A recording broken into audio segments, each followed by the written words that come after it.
77वें स्वतंत्रता दिवस समारोह पर मैं समस्त ग्रामवासियों का इस विद्यालय की तरफ से हार्दिक अभिनंदन करता हूं, उनका स्वागत करता हूं।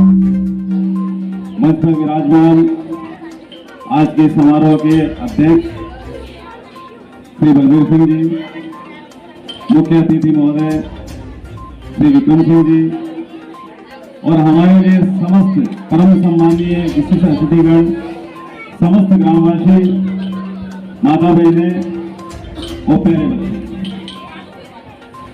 जैसा कि आज हमारे संपूर्ण देश में हर्षोल्लास के साथ स्वतंत्रता दिवस मनाया जा रहा है और आज के दिन हम एक लंबी गुलामी के बाद में स्वतंत्र हुए।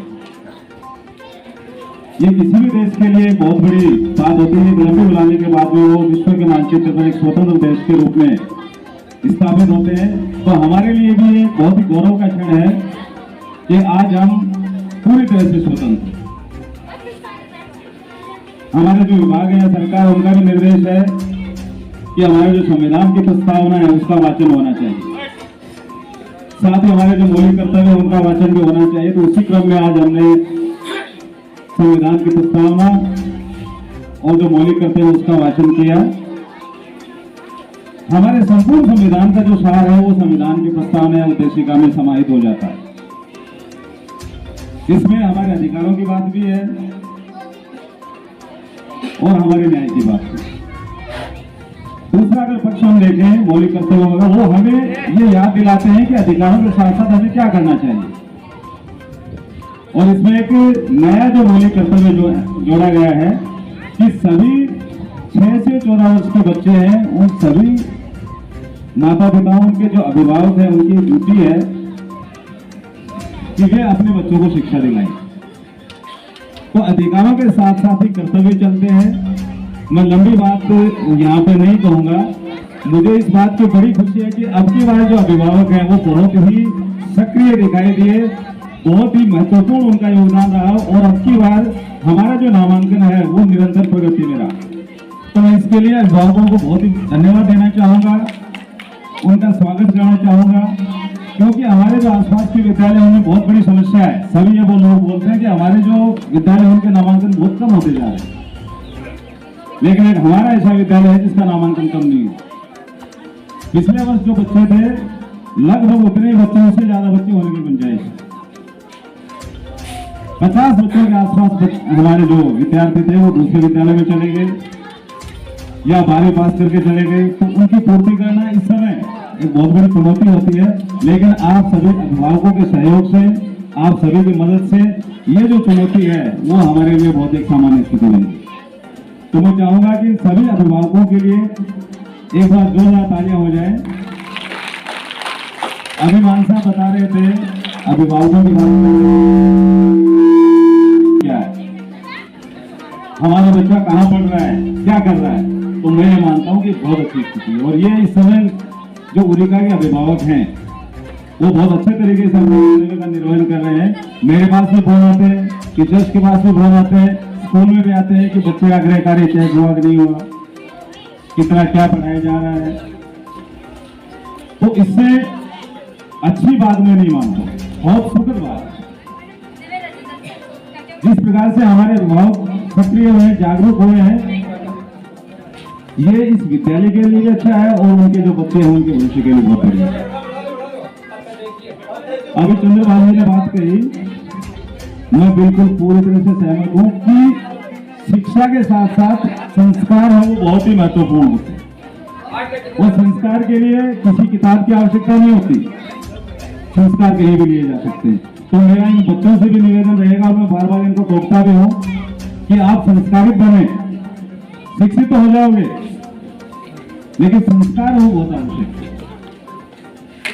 आपके बोलने का तरीका क्या है, आप बड़े, आपके जो बड़े हैं, आपके माता पिता हैं या अभिभावक हैं, उनके साथ आप कैसा व्यवहार करते हैं, अपने जो टीचर्स हैं उनके साथ आप कैसा व्यवहार करते हैं, ये बड़ी महत्वपूर्ण बात। तो मैं इसमें पूरी तरह से सहमत हूँ कि बच्चों में शिक्षा के साथ साथ संस्कार होने चाहिए। यानी वो शिक्षक जो है उसकी एक ये ड्यूटी बनती है कि जो बच्चे हैं उनको एक अच्छे संस्कार दें। आज कुछ कारणों से हमारे जो समस्त आदरणीय अभिभावक या ग्रामवासी हैं वो नहीं आ पाए, लेकिन फिर भी हमारी जो संख्या है वो दूसरे जो विद्यालय हैं उनसे बहुत अच्छी रहती है। आज प्रत्येक गांव के जो वासी हैं उन सभी का जो भागीदारी या सहयोग है वो हमें देखने को मिल रहा है। और मैं आपको बताऊं कि हम जहां भी जाते हैं इस समय ये सुनकर बड़ा गर्व हमें होता है और बड़े अपने आप को सौभाग्यशाली समझते हैं कि चाहे झुंझुनों के किसी ऑफिस में चले जाओ, चाहे ब्लॉक स्तर के किसी ऑफिस में चले जाओ, अगर हम उनको ये कहते हैं कि मुनिका से हैं तो सबसे पहले ये बात आती है कि वही मुनिका जहां हमेशा भामा सम्मानित होते आ रहे हैं। हमारे जिला स्तर पर भी भामाशाह सम्मानित हो रहे हैं, अब की बार भी सम्मानित होंगे और आगे भी सम्मानित होते रहेंगे।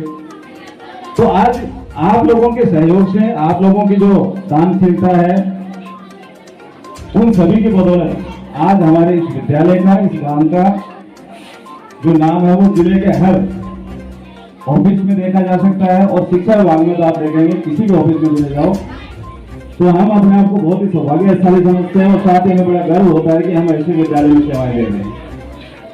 और मैं तो मानता हूं कि हम तो बदले में पारिश्रमिक ले रहे हैं, जो वास्तविक जो सेवा कर रहे हैं, जो निस्वार्थ शिक्षा की जो सेवा हो रही है वो आप अभिभावकों के द्वारा हो रही है। इसके सामने उदाहरण हमारे सामने, इससे पहले भी हमारे सामने बहुत उदाहरण थे, बहुत सारे हमारे भामाशाह थे, उन्होंने हमें योगदान दिया। आज हम यहाँ ठंडी छांव में बैठ के ये जो आजादी का उत्सव मना रहे हैं तो उसके भामाशाह भी हमारे सामने बैठे हैं, श्री लक्ष्मी जी, उन्हीं की ये देन है। आज बच्चे जो ठंडे पानी के लिए शानदार जो प्याऊ का उपयोग कर रहे हैं वो एक भामाशाह की देन।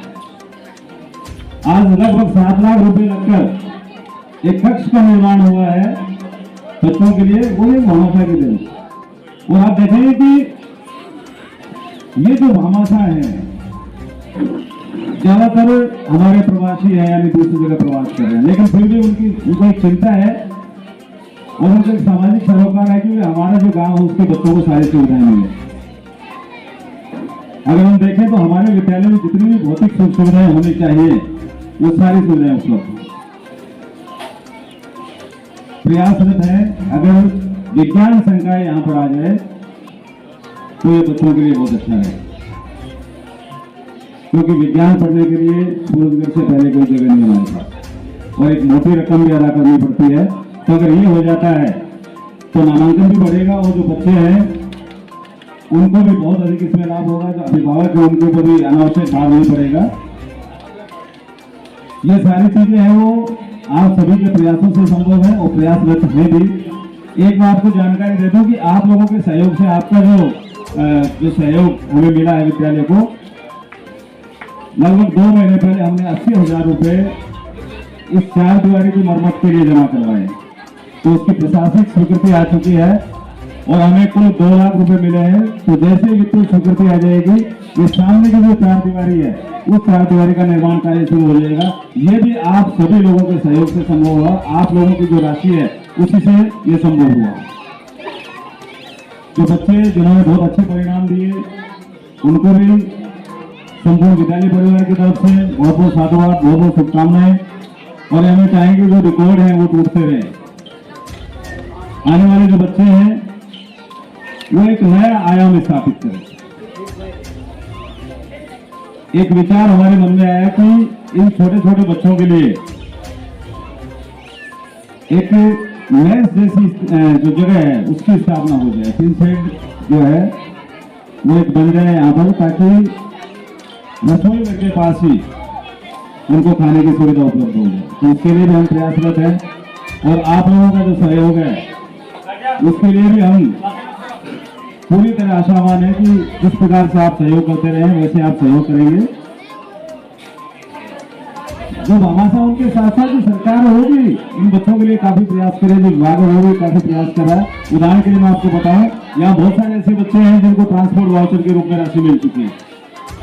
जो बच्चे थोड़े दूर से आ रहे हैं, अगर आप अपने बैंक खाते को देखेंगे तो इसमें राशि आई हुई मिलेगी और आगे भी आपको मिलती रहेगी। तो ये ऐसी जो योजना है जैसे राष्ट्रीय योजना है, हमारे स्कूल में 3-4 बच्चे ऐसे हैं जो योग्य हैं, उनके खाते में पैसे आ चुके हैं। विभिन्न प्रकार की छात्रवृत्तियां हैं। हमारी कोशिश रहती है कि जो कागजात के अभाव में कुछ समस्या आती है उन समस्याओं को सुलझाने का प्रयास करें। तो छात्रवृत्ति भी बच्चों के लिए आ रही है, आने जाने का किराया भी। इन सभी का पुनः आभार और सभी को इस स्वतंत्रता दिवस की हार्दिक बधाई। बहुत बहुत धन्यवाद। जय हिंद। बहुत बहुत धन्यवाद।